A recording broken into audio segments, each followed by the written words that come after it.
Nel lontano 1949 a Cianciana venne barbaramente ucciso Don Gerlando Re, mentre confessava una persona che era stata colpita da un malvivente.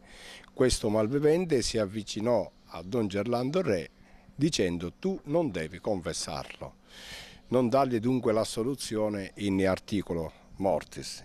Don Gerlando Re, come sacerdote, ha detto: no, io devo confessarlo perché questo è il mio dovere. Il malvivente cosa fa? Continua a sparare e uccide questo giovane sacerdote.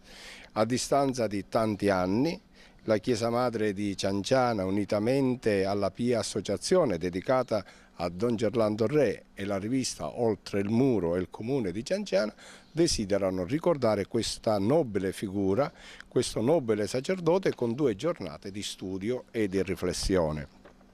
A queste 2 giornate parteciperanno diversi relatori come il professor Cannatella e l'ingegnere Nocera, parteciperà pure il professor Cacciatore e Monsignor Giuseppe Di Marco.